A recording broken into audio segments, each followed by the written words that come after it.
A 29-year-old wildlife photographer went on a solo trip into Washington's remote backcountry and never came back. For 4 years, his disappearance was a cold case, another story of a hiker claimed by the unforgiving wilderness. Then, construction workers drilling a new trail hit something metal, buried 11 feet deep. When they unearthed a massive steel crate, they found it had been welded shut from the outside. But what they discovered inside revealed a truth more horrific than any accident. The frantic, deep scratch marks covering the interior walls proved Kellen Briggs hadn't been lost. He was buried alive. Before we unravel who sealed that crate and why, we want to know what part of the world this story is reaching tonight. Drop your location in the comments, and if you're new to our channel, hit that subscribe button and turn on notifications because you won't want to miss how this ends. Kellen Briggs was 29 years old when he disappeared in the fall of 2017. He lived in Bellingham, Washington, a small city tucked between the Cascade Mountains and the Pacific Coast. It's the kind of place where people know the trails by name and the weather by instinct. Kellen fit right in. He worked as a freelance wildlife photographer, contributing to nature magazines and environmental blogs. His specialty was capturing ecosystems in transition, migrating birds, seasonal shifts, the quiet moments most people walk past without noticing. His work had been featured in Pacific Wilderness Quarterly, and he was 2 weeks away from his first solo gallery opening in Seattle when he vanished. Friends described him as methodical, the kind of person who triple-checked his gear, left detailed itineraries, and never missed a check-in call. His younger sister, Nadia Briggs, said he was the most dependable person she knew. If Kellen said he'd be back by Thursday, he'd be back by Wednesday, she told police during the initial investigation. He didn't take risks, not stupid ones. Kellen had completed over 40 solo trips into the Cascades. He knew the terrain, he respected it, and he was experienced enough to know when to turn back. His mother, Corinne, described him as quiet but deeply connected to the people he loved. He called her every Sunday. He never forgot a birthday. After his father passed away in 2014, Kellen became the steady presence that held the family together.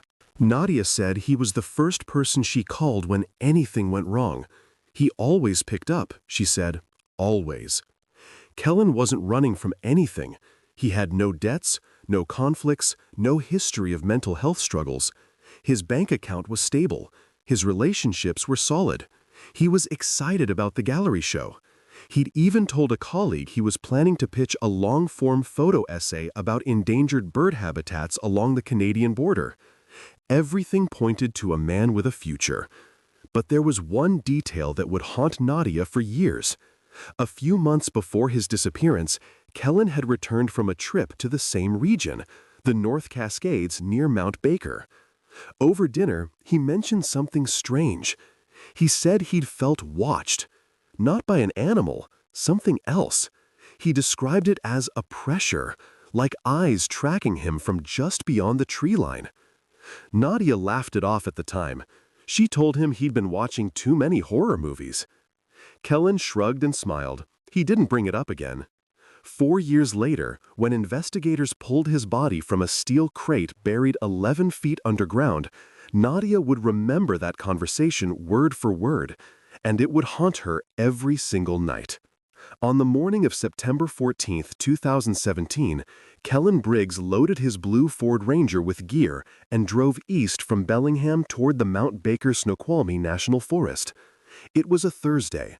The air was cool and sharp, the kind of early autumn morning that smells like pine resin and damp earth.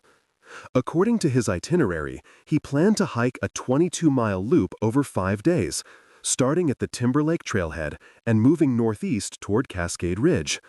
His goal was to photograph migratory birds, warblers, thrushes, and raptors passing through the North Cascades on their way south. He'd been planning the trip for weeks. He had permits, maps, and a detailed shot list. Everything was organized. At 7:15 in the morning, a trail camera at the Timberlake Trailhead registration kiosk captured Kellen signing the log. The image is grainy, but clear enough.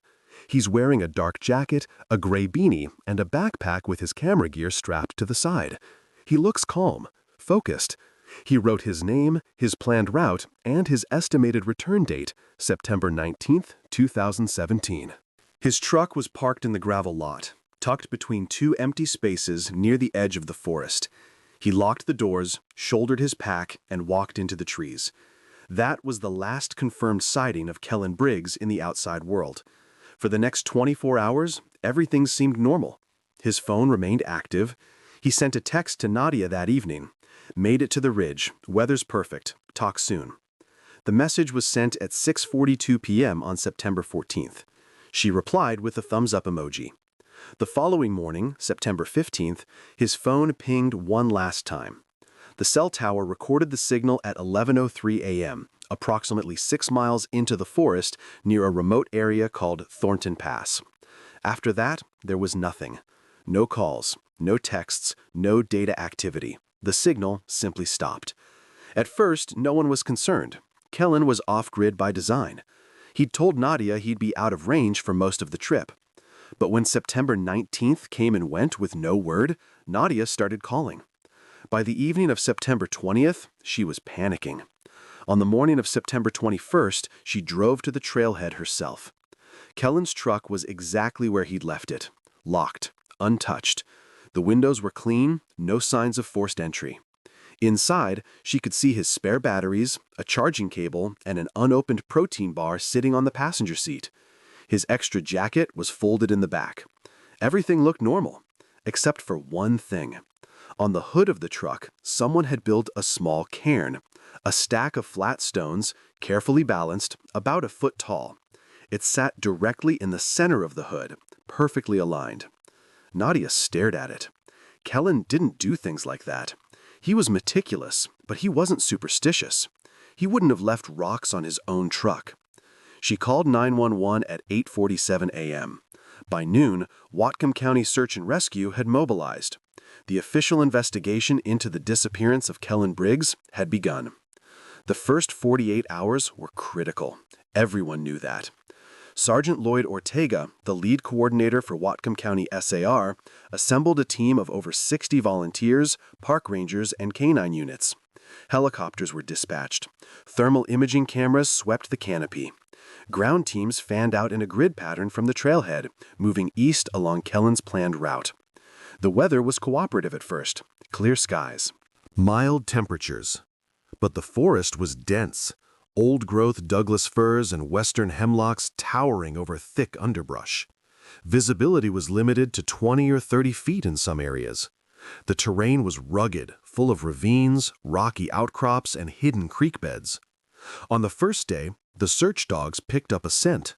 The handlers reported strong alerts moving east from the parking lot toward Thornton Pass, the same area where Kellen's phone had last pinged. The dogs followed the trail for nearly 2 miles before losing it near a shallow creek. The ground was wet, the soil washed smooth by recent rain. There were no boot prints, no broken branches, no physical evidence. By the second day, teams had covered over 12 square miles. They found nothing, no gear, no clothing, no sign that Kellen had been there at all. Then, on the afternoon of September 23rd, a volunteer named Trevor Gold made the first real discovery. He was searching a section of old logging road about 8 miles northeast of the trailhead when he saw something snagged on a low branch. It was a piece of fabric, dark green, torn, about the size of a playing card. He bagged it and radioed it in. Forensic analysis later confirmed it was from Kellen's jacket. The DNA matched. But the location didn't make sense. Kellen's planned route didn't go anywhere near that logging road. It was miles off course, deep into unmarked forest. Why would he have gone there? Sergeant Ortega expanded the search radius. More teams, more hours. They combed every trail, every gully, every ridge within a 10-mile radius. On September 24th, they found a fire ring. Stones arranged in a circle, charred wood still inside. It looked recent, but there were no personal items nearby, no ID, no confirmation it was Kellen's. One of the rangers, a man named Carl Whitmore, later noted in his report that the fire ring had an unusual feature. 3 large stones placed in a triangle pattern just outside the circle. He described it as deliberate, possibly symbolic. At the time, no one thought much of it. It was just another detail in a growing list of strange, disconnected clues. On September 25th, the weather turned. Heavy rain rolled in from the coast, drenching the forest.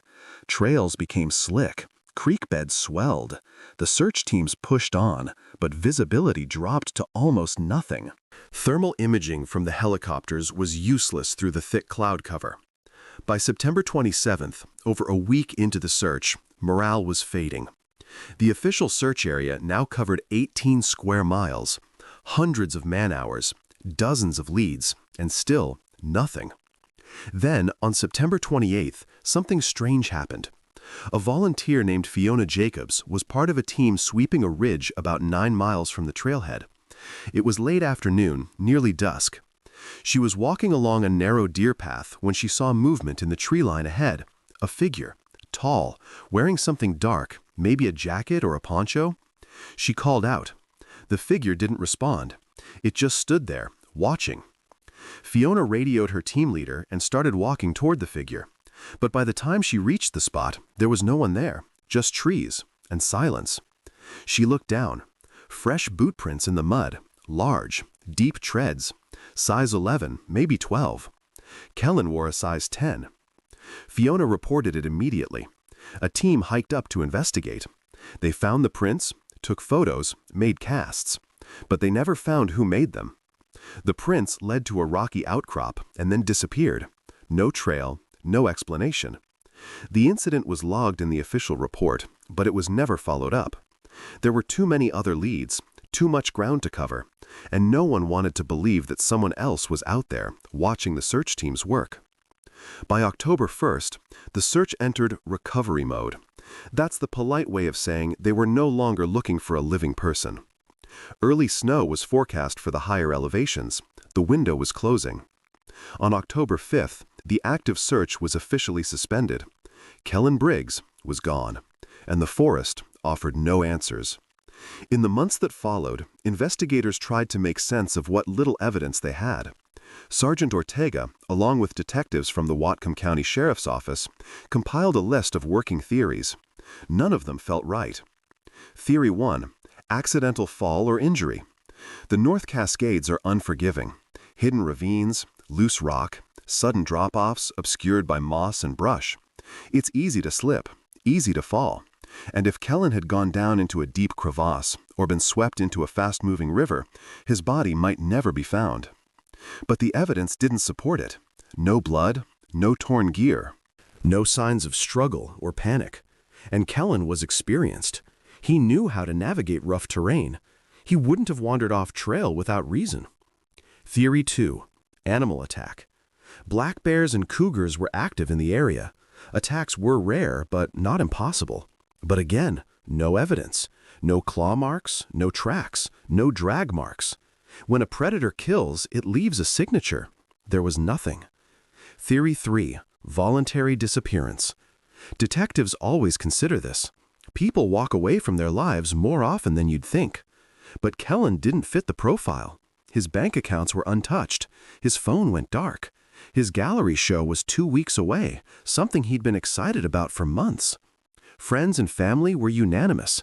Kellen had no reason to run. And then there was Theory 4, foul play. This was the one no one wanted to say out loud at first. But the torn jacket, the cairn on the truck, the boot prints that didn't match, the figure in the woods. Slowly, the investigation began to shift. Detectives pulled records. They interviewed locals. They asked rangers about incidents in the area, reports of aggressive behavior, territorial disputes, anything that might point to someone dangerous. One name kept coming up, Virgil Tennant.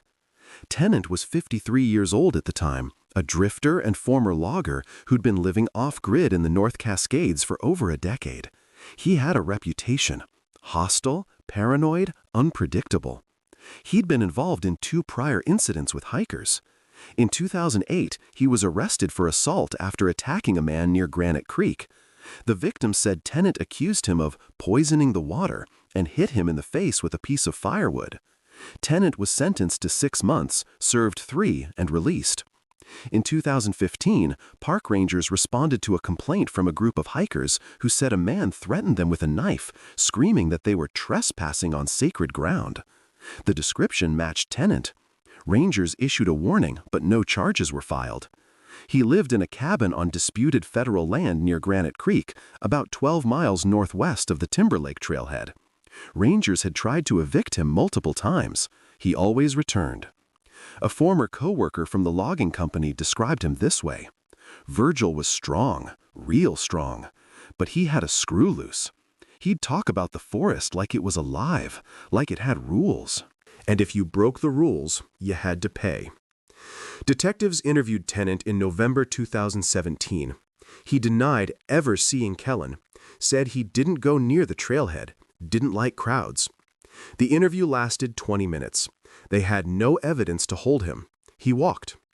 For the next 4 years, the case went cold. Kellen's family refused to give up, Nadia especially. She kept the case alive through sheer will. Nadia Briggs was 27 when her brother disappeared.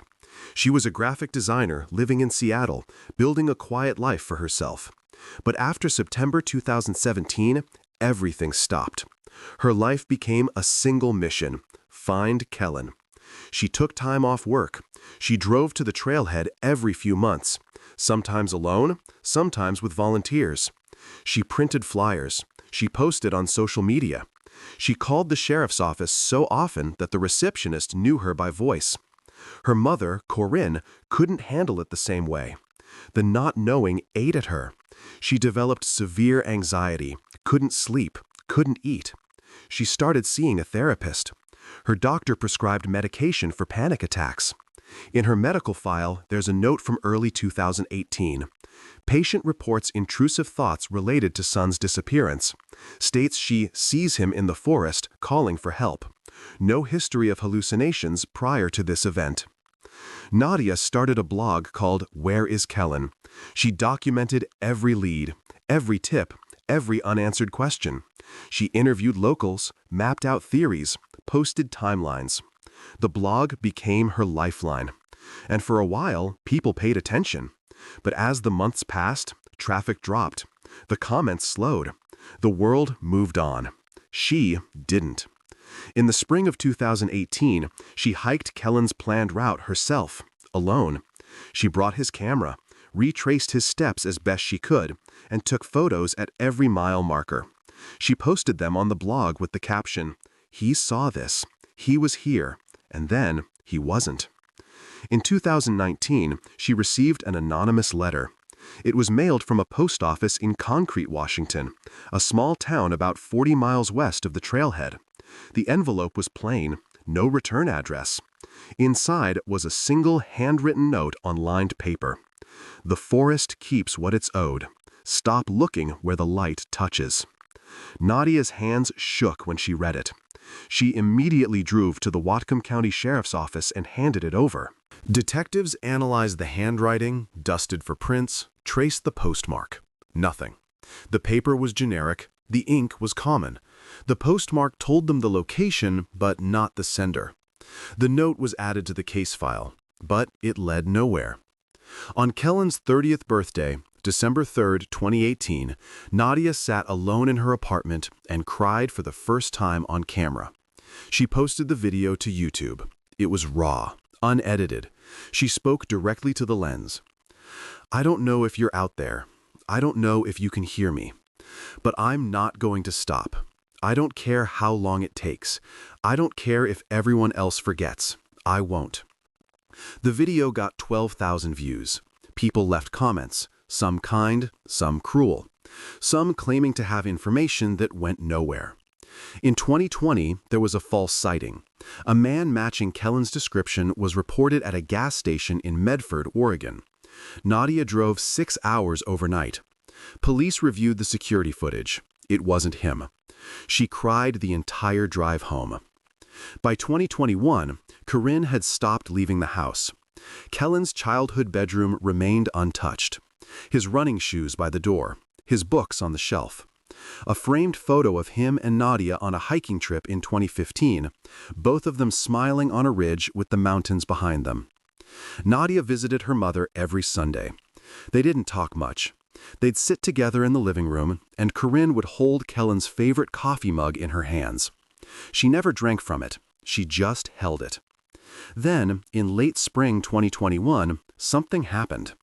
A solo hiker named Patrick Ruiz was trekking near Thornton Pass, close to where Kellen's phone had last pinged. He was scrambling over rocks near a dried-up creek bed when he saw something wedged between two stones. He pulled it out. It was a camera lens, dusty, scratched. The serial number was still legible. He posted about it on a hiking forum. Someone recognized the serial number. It matched Kellen's gear list. The lens was turned over to police. Forensic analysis confirmed. It was Kellen's. But the location made no sense. It was nowhere near his planned route. It was miles off trail, in an area searchers had covered multiple times. How had they missed it? And how did it get there? Nadia was notified. She drove to the sheriff's office and held the lens in her hands. It was the first physical piece of her brother she'd touched in 4 years. She didn't cry. She just stared at it.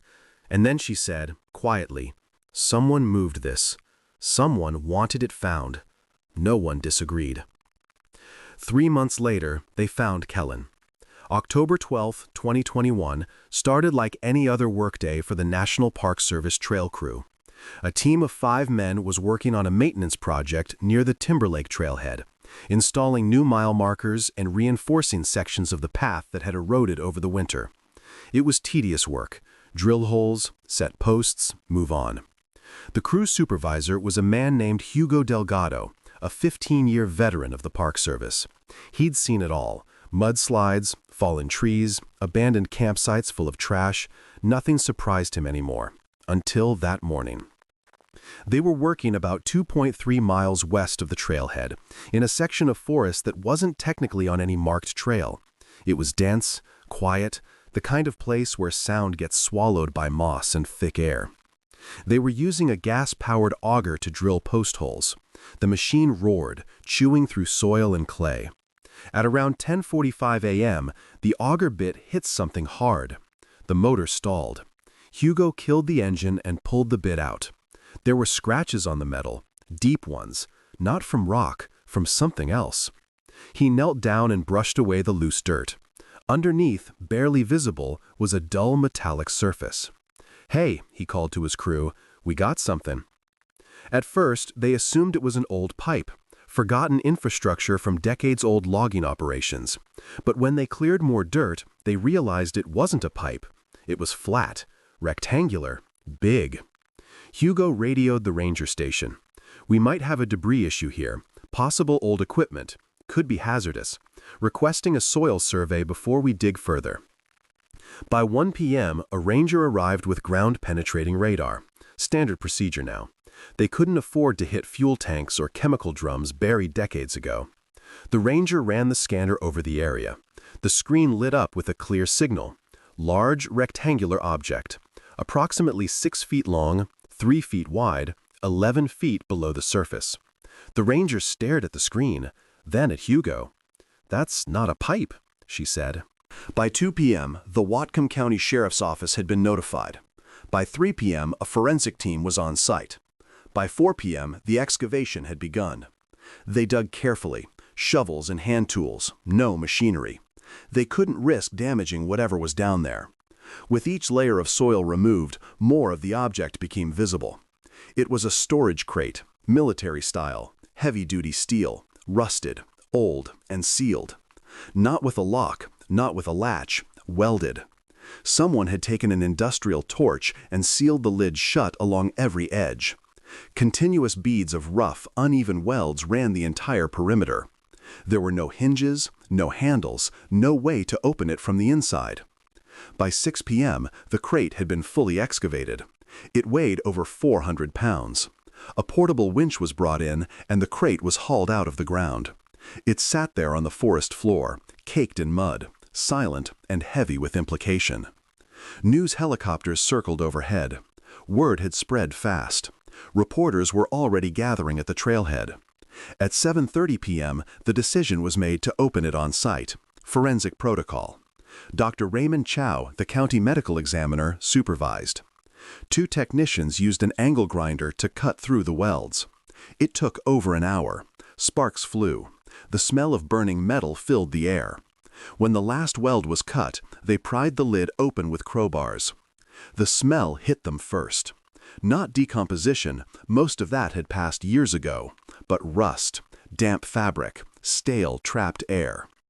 Inside the crate, slumped against the back wall, was a human skeleton. The bones were partially wrapped in the remnants of a dark jacket. A skull rested against the shoulder. The arms were positioned forward, hands near the walls. Next to the body were a shredded sleeping bag, 3 empty plastic water bottles, a small LED flashlight, corroded and dead, a metal camping mug, a camera body with no lens, no memory card, and a notebook, waterlogged, pages stuck together. But it was the walls that made even seasoned investigators step back. Deep gouges, dozens of them, scratched into the interior metal. Long, frantic marks, some vertical, some horizontal, some clustered near the seams, as if someone had tried to pry the lid open from the inside with their bare hands. Embedded in some of the scratches were fragments, tiny, organic, fingernails. Dr. Chow stared into the crate for a long moment. Then he turned to the nearest deputy and said, quietly, "He was alive when this was sealed." The forensic team worked through the night. Every item was photographed, every detail documented. The notebook was carefully separated, page by page, in hopes that something, anything, could be read.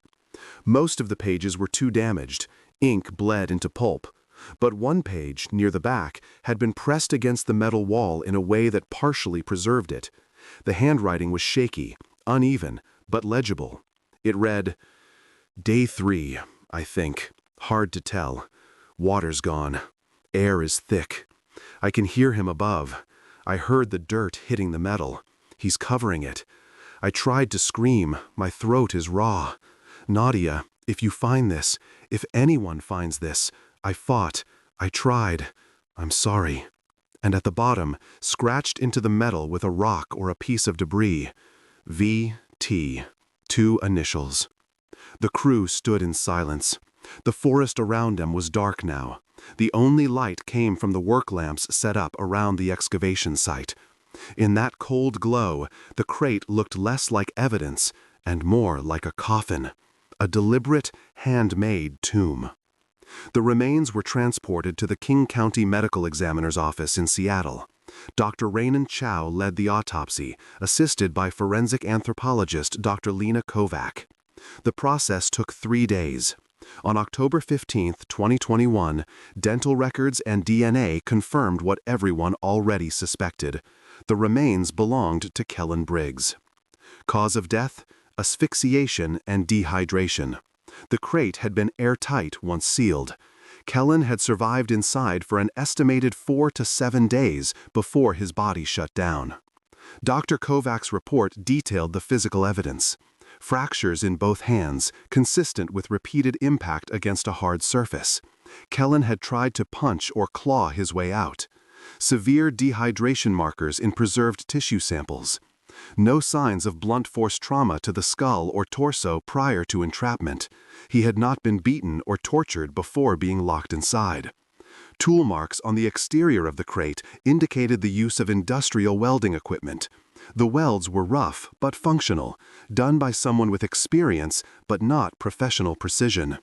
Soil samples from Kellen's boots matched the area where the crate had been buried. The notebook was sent to the FBI's Questioned Documents Unit in Quantico. Linguistic analysis confirmed the handwriting was Kellen's. The ink matched the pen found in his gear. The paper was standard field journal stock. But it was the content that mattered. Forensic psychologists analyzed the entries. Kellen had documented his final days in short, fragmented notes. The earlier entries were calm, almost methodical. He was trying to stay rational, trying to conserve energy. But as the days passed, the writing became erratic, desperate. One entry, dated what Kellen believed was day 2, read, "I don't know how long I've been in here. Woke up in the dark. My head hurts. There's a lump. I think I was hit. I remember the trail. I remember stopping to take a photo. Then nothing. When I woke up, I was here, locked in. I can't see anything. I tried yelling. No one answers. Tried to push the lid. It won't move. Welded. I can feel the seams. I'm trying to stay calm. I have water, 3 bottles. I'm rationing." Another entry, possibly day 4 or 5. "Water's gone. Throat is dry. Hard to swallow.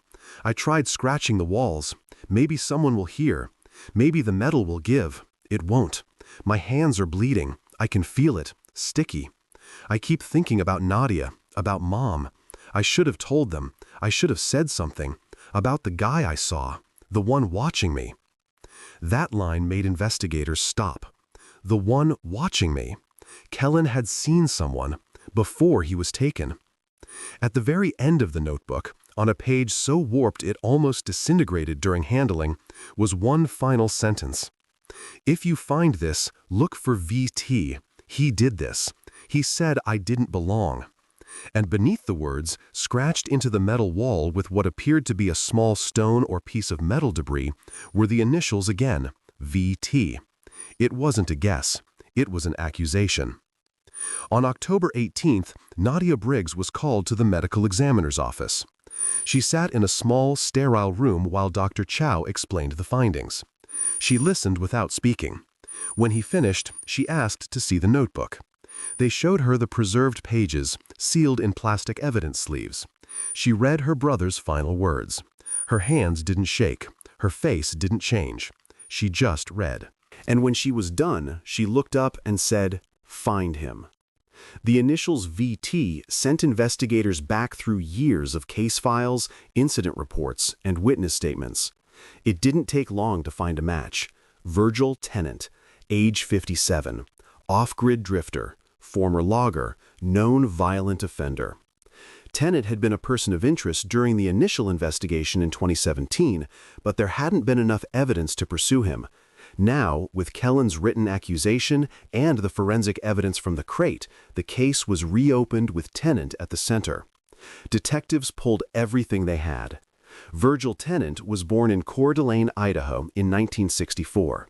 He moved to Washington in the mid-90s and worked for North Timber Company, a mid-sized logging operation based out of Concrete.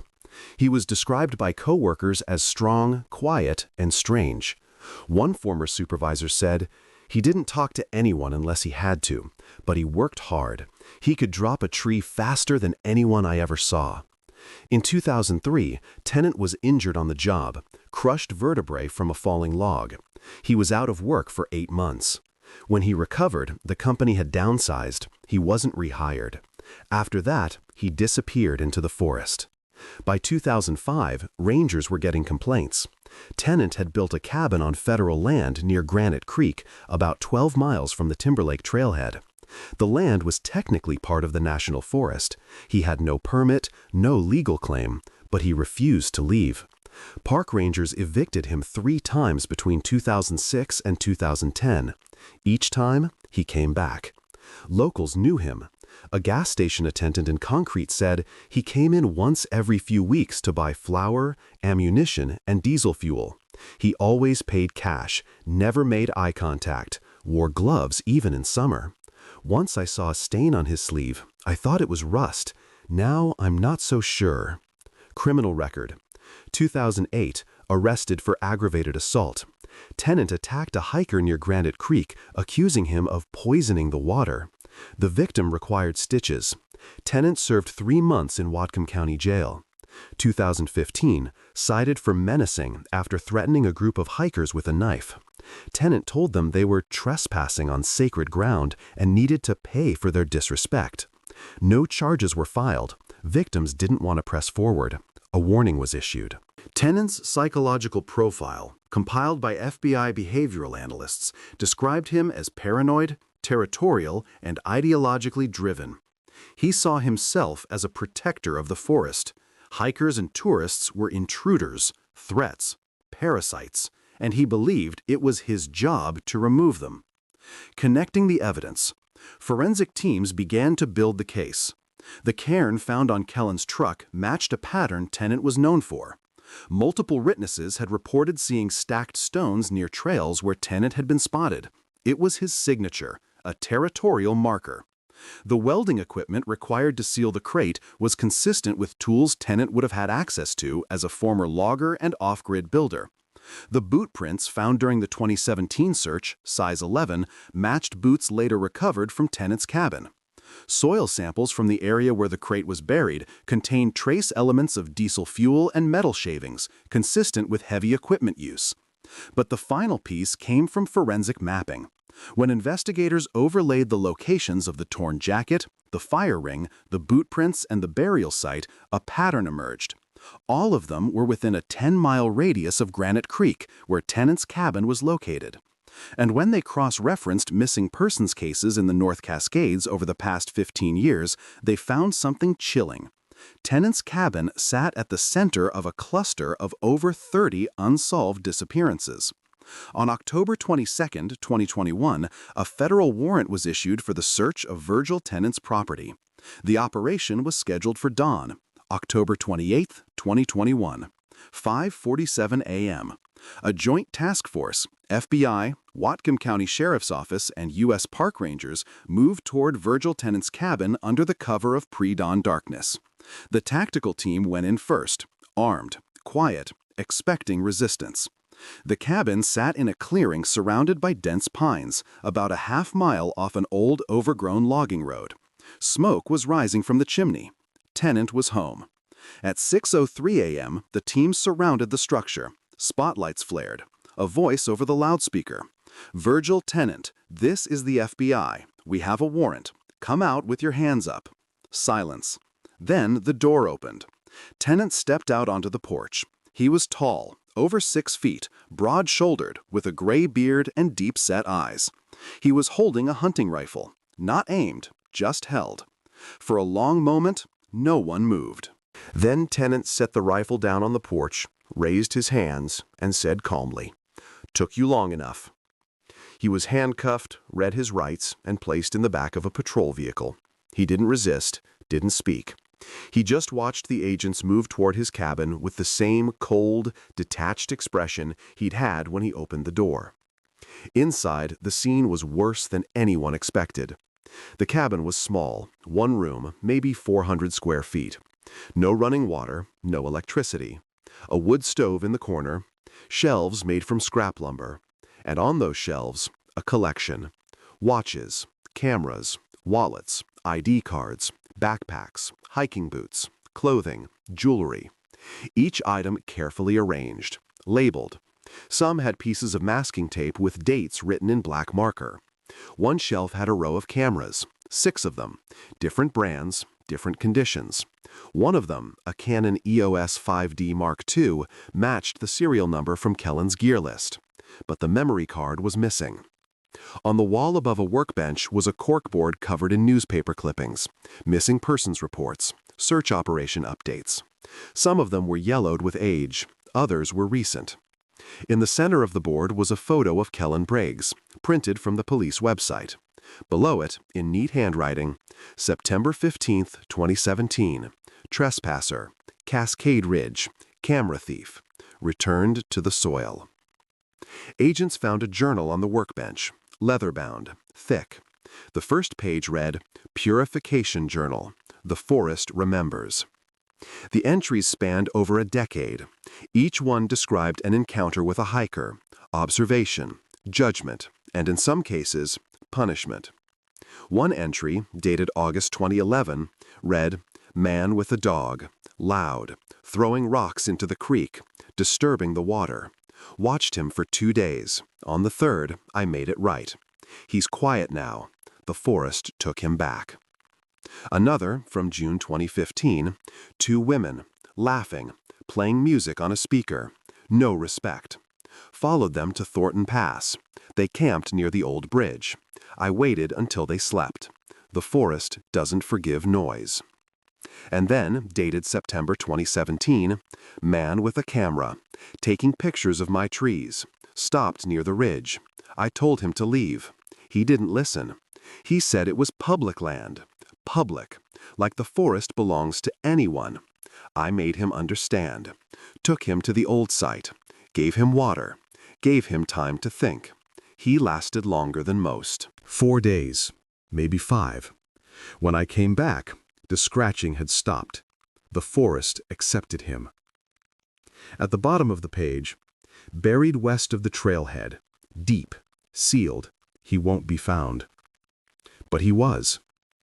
In the yard behind the cabin, agents found a portable welding rig, acetylene tanks, metal plates and scraps consistent with the storage crate, a stack of military surplus containers similar in design to the one Kellen had been buried in, and in a locked metal box inside the cabin, Kellen's memory card. Forensic analysts later recovered over 200 photos from the card. The last images, taken on September 15, 2017, showed the forest near Thornton Pass. Beautiful, quiet. And in the background of one photo, barely visible between the trees, a man in a dark jacket, watching. Facial recognition software confirmed it. Virgil Tennant. Tennant was transported to the FBI field office in Seattle. He waived his right to an attorney. He wanted to talk. The interrogation lasted 6 hours. It was recorded. Transcripts were later used in court. Special Agent Claudia Reeves led the interview. She started simple. "Why did you do it?" Tennant looked at her. No emotion, no hesitation. Because they didn't belong. Who didn't belong? Any of them. They come into the forest like it's a playground, like it's theirs. They leave trash, they make noise, they take pictures, they take and never give back. The forest doesn't want them, so I make it right. You killed Kellen Briggs. I gave him a choice. I told him to leave. He didn't listen. He said he had a right to be there. A right. No one has a right to violate the forest. So I taught him. I put him in the ground, gave him time to think, to listen, to understand. If he could hear the silence, the forest might forgive him. He couldn't. He was in that box for days. He was alive. He scratched the walls until his fingers bled. Tennant paused, then nodded. He fought. That's respect. Some of them don't. Some just give up. But he fought. I remember hearing it when I came back to cover the hole. Scratching. Tapping. He lasted 4 days. Maybe 5. Longer than most. Agent Reeves leaned forward. How many others, Virgil? Tennant smiled. Just a little. Enough. Over the next several hours, Tennant described his methods in chilling detail. He would watch hikers from a distance, track them, wait for them to be alone. Then he would approach. Sometimes he threatened them. Sometimes he used force. If they didn't leave, he purified them. Some, he said, he buried in the same way as Kellen, locked in crates, sealed underground. Others he left to the elements. The forest takes care of its own, he said. He refused to give exact numbers, refused to name victims. But when shown the map found in his cabin, marked with over 30 locations, he didn't deny it. Every mark is a lesson, every one of them learned. When asked if he felt remorse, he shook his head. You can't feel bad for doing what's right. The trial of Virgil Tennant began on March 7, 2022, in the U.S. District Court for the Western District of Washington. He was charged with first-degree murder of Kellen Briggs, kidnapping, unlawful imprisonment, desecration of human remains. Federal prosecutors also filed additional charges related to at least 7 other victims whose remains had been recovered from sites marked on Tennant's map. The trial lasted 3 weeks. The evidence was overwhelming. DNA evidence linking Tennant to multiple crime scenes, the Purification Journal, Kellen's notebook and final message, forensic testimony detailing the cause of death, photos from Kellen's memory card showing Tennant in the background. The defense tried to argue diminished capacity, A court-appointed psychologist testified that Tennant exhibited signs of delusional disorder, specifically, a fixed belief system centered on the forest as a sentient, sacred entity that required protection. But the prosecution countered with evidence of premeditation, the welding equipment, the pre-dug burial sites, the systematic collection of trophies. This wasn't delusion. This was control. Nadia Briggs took the stand on March 18th. She read excerpts from Kellen's notebook aloud. Her voice didn't waver. Day 3. I think. Hard to tell. Water's gone. I can hear him above. When she finished, the courtroom was silent. During closing arguments, the prosecutor addressed the jury directly. Virgil Tennant didn't just kill Kellen Briggs. He buried him alive. He sealed him in darkness and left him to die, slowly, in terror, in pain. And he did it not out of rage, not out of passion, but because he believed he had the right. Because he thought the forest belonged to him. It doesn't. And neither do the lives he took. The jury deliberated for 8 hours. On March 24, 2022, they returned a verdict: guilty on all counts. Tennant showed no reaction. During sentencing, the judge addressed him directly. You have shown no remorse. You have expressed no empathy. You believe you were justified. You were not. You are a danger to society, and you will spend the rest of your life in prison. Virgil Tennant was sentenced to life without the possibility of parole. As he was led out of the courtroom, he turned toward Nadia. He stared at her for a long moment. Then he said, loud enough for everyone to hear, "Your brother lasted longer than most. That's respect." Nadia didn't flinch. She stared back. And then, quietly, she said, "You'll die in a box, just like he did." Following Tennant's conviction, the FBI opened a cold case task force dedicated to investigating the marked locations on his map. Over the next 18 months, forensic teams excavated multiple sites across the North Cascades. By the end of 2023, the remains of 7 additional victims had been recovered. All had been reported missing between 2005 and 2019. All had last been seen near trails in the Mount Baker Snoqualmie National Forest. Among them, Marcus Lyle, 34, a trail runner who disappeared in 2011. Bryn Delacroix, 41, a solo backpacker last seen in 2014. Oliver and June Finch, a married couple in their 50s who vanished during a camping trip in 2016. Each victim had been buried in a similar manner, sealed in makeshift containers, welded shut, buried deep. In several cases, investigators found scratches on the interior walls. Families were notified. Funerals were held. Cold cases were closed. Nadia attended every service. She spoke at some of them.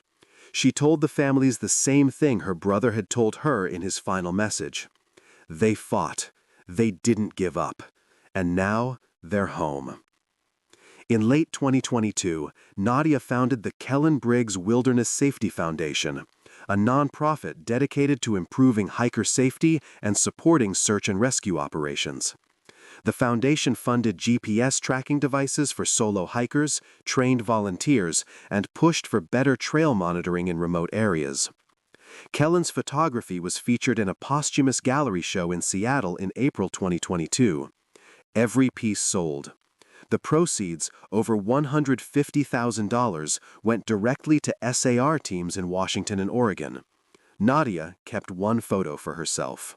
The last one Kellen took before he was captured. It showed the ridge at Thornton Pass, backlit by late afternoon sun, the trees dark against the sky. And in the corner, barely visible, a shadow between the pines. She hung it above her desk, a reminder, not of what was lost, but of what was found. Today, if you hike near the Timberlake Trailhead in the Mount Baker Snoqualmie National Forest, you'll find a small memorial plaque bolted to a stone near the parking lot. It reads, "In memory of Kellen Briggs and all those who were lost to the silence, may they rest in the light."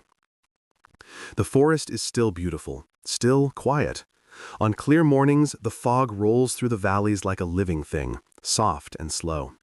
Birds call from the canopy.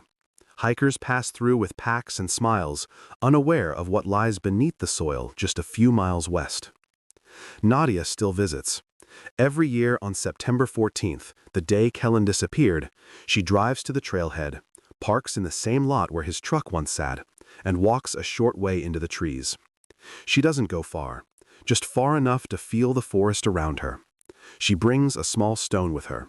She stacks it with others she's left before, a cairn. Not a marker of territory, a marker of memory. She said once in an interview that she doesn't fear the forest anymore. Kellen went in looking for beauty, she said, and he found it. But he also found something that had been hiding there for years. A man who thought he could decide who belonged. He was wrong. The forest doesn't belong to anyone. It just is. And now, every time I go back, I make sure Kellen's story is still told. Because silence is powerful, but truth is louder. Virgil Tennant remains in federal prison. He has been denied parole and he will die there, in a box, just like the ones he built. Kellen's camera, his notebook, and the memory card with his final photos are kept in a secure evidence locker in Seattle. Someday, Nadia hopes, they'll be returned to her. Until then, she holds on to the one thing she can control, the story. Because stories, she says, are how we keep the dead alive, how we make sure their voices aren't swallowed by the silence. And how we remind ourselves and others that even in the darkest places, someone is always listening. The forest keeps many secrets, but this one finally has been told. If this story shook you the way it shook me, leave a comment below. Tell me what you think. Share this video.